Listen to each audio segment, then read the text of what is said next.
Taiichi Ono once said that without standards, there can be no improvement.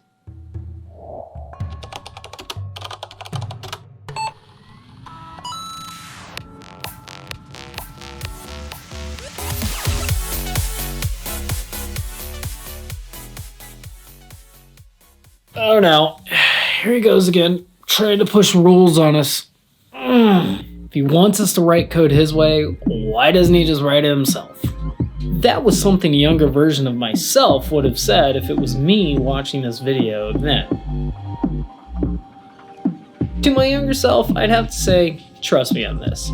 Not only is it going to help improve the quality of your code, it's also going to make you a better developer. Today I'm going to show you what standards are, why they make sense, and some examples of them in practice. I'll also have a link to my own standard guide, which I kind of made, and then I'll also have links to better standard guides that other people made. Those links will be down in the description. So without further ado, let's get standardized. What are standards? Good question, Tyler. I like to think that standards are an agreed upon rule set that help make things better in the world. Standards can be applied to languages, system design, frameworks. Heck, you could even use standards on how you interact with your team members. As a person, you might have standards. Maybe to you, steak sauce is not to be put on steak, ever. Or maybe you prefer the name brand of something over the generic brand. Of course, not all standards have to be so stingy. Point being, most people have their own set of standards or rule sets that they follow. Give 2 developers a problem and you will have 4 problems, 2 solutions, and 2 philosophies. Problems can be solved in a multitude of ways. Not every solution is right, and not every solution is wrong. As developers write code to solve a problem, they bring along their own ideas on how that code should solve it. In a team environment, this can lead to developers working in isolation, or it could lead to conflicts on the right way to do something. These are problems. The solution? Standards. Some people may believe the idea of standards is a way to force developers to create code that looks like it was written by one developer. Standards are not meant to dictate you. They're meant to ease the annoying parts of writing code, such as naming things or struggling on where to put something. It's better to think of standards as best practices, and you'll actually see them used interchangeably. They're more of a guide to help lead developers in a common, well-known direction. As a guide, it should lead you around common pitfalls that could lead to bugs. It should help clear up the minutia, and it should help clean the code and make it easier to read. At the end of the day, we need standards to ensure the quality of code and, in turn, the quality of the solution. Quality code should be stable, readable, and adaptable. Different languages, frameworks, and systems will have different standards. Sure, there will be some standards that are common amongst them, but for the most part, they'll have their own rule sets. So let's go ahead and dive into some well-known standard guides and some examples of them actually being used. Angular is a really popular front-end framework, and it was made by Google, and it itself has its own style guide. Angular.io guide, style guide. This would be for Angular 2 and up. But as you can see, they go through and they have things like single responsibility principle, and they even show, why this is important and what it does. So here they're given an example of a component and basically saying that you should be moving these things into their own files. Because right here you have like an app component, you have a class that has a hero class, you have you're exporting your ng module here, you've got the actual data and functions to get it. So instead, what they're doing is they're making these into small files. Each one does its own thing and does it really well. And we can move through here. And yeah, there's a lot more files. I mean, here's that hero class. There's a lot more of these files, but it's so much easier to look at. So that's it. That's an example of the single responsibility principle. Heck, here's even some naming guidelines.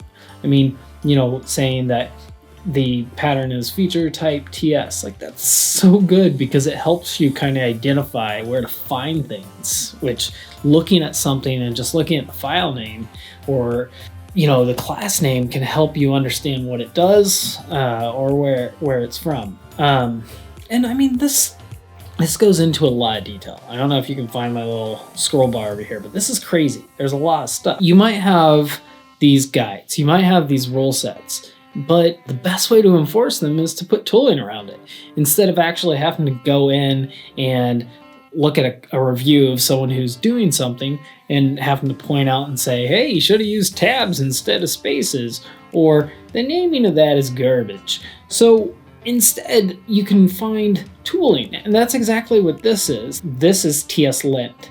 In TS-lint, you'll hear linters, and it'll have a set of rules that you have to follow, and it'll actually fail if you do not follow certain rules. So if I go over here and I look at some core rules, here's a really big one that pops up a lot for TypeScript, is whether you can use any or not. A lot of people don't like the use of any because it is very JavaScripty, and TypeScript has the word type in it, so just saying any kind of defeats the purpose, but doesn't. It's weird. Whatever. Don't worry about it. Here's the Twitter style guide for Java. I'm assuming that's pretty good. Oh, look, here is the Google style guides. And guess what? They have a Java style guide too. So as you get into more and more of these guides, you just kind of have to pick one for your team or yourself, because it's easy to get overwhelmed.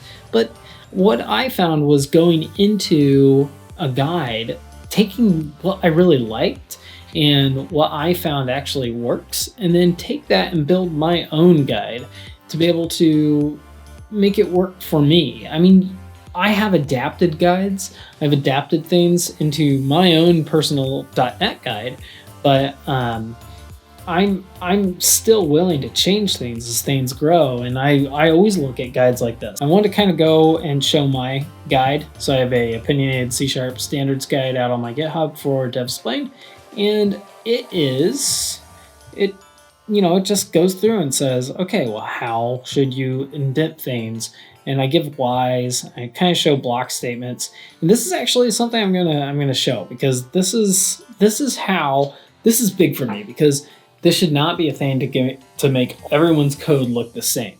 No, standards should serve multiple purposes, as I talked about earlier. Okay, so this is a really basic Node program, but all it's going to do is it's going to take in a string.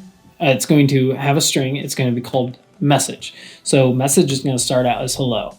Then it's going to read from the command line whether we want to skip or not, and that will say if we want to skip. So yes, skip. No, don't skip. So if we don't want to skip, then it will run the next line, and then it'll log it. So with that said, I'm going to uncomment this line right here. So what we would expect is if we say we don't want to skip it, so we say no, we would want the end result to be hello, everyone in the world. So let's go ahead and check that. Okay, so I'm gonna go ahead and run this. So it's gonna say, hey, do you wanna skip it? We'll say no. So what we're gonna expect is we're gonna expect it to say hello, everyone in the world, because we're not skipping it, so it should concatenate this. So let's go ahead and do it. Hello, everyone in the world. Cool, that worked. So now let's run it again, and let's say yes. So now it should just say hello world. Let's make sure that I know how to program. All right, cool. So that worked. Now, using that block standard, without blocks, someone could come along and comment this out. So what would you expect to happen if someone commented that out? Well, let's find out. So yes. It only said hello. I wonder why that is. Well, it's because this is actually part of the if. Even though tabbing and all that kind of stuff, because we're not using brackets, someone might assume that the if statement won't capture that next piece. So now let's run it again. We'll say no. So this time we said don't skip it, and it actually concatenated hello world. So that's an issue. So my standard just says, all right, well, then just use these guys. Okay, so now this is a lot clearer. Now, if I wanted to uncomment this or comment whatever, we would expect it to work the way it works. All right, so with that said, I hopefully was able to kind of show you a little bit of what some standards look like. Feel free to go out and look at my guides and look at other people's guides and judge all of us and take what you like and remove what you don't like.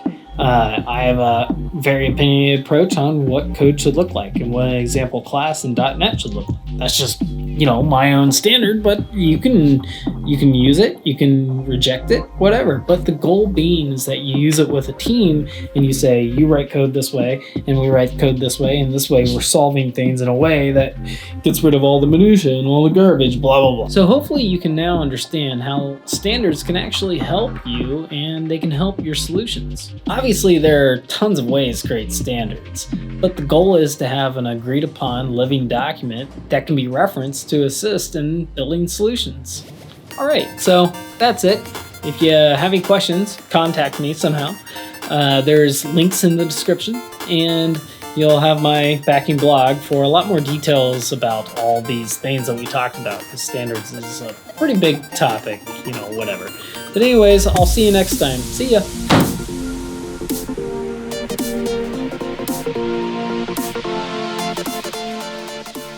I never know when the months have 27, 28, 29, 30, 31 days. Is there one that has 32 days? Should there be? I don't know. Maybe they should all be the same, but they're not. They have that leap year crap. Why is it so hard? It's like the metric versus the imperial system. Is it the imperial system? I think it's the imperial system. Because we got yards and feet and miles, and it doesn't make sense. Why can't we just be all in tens?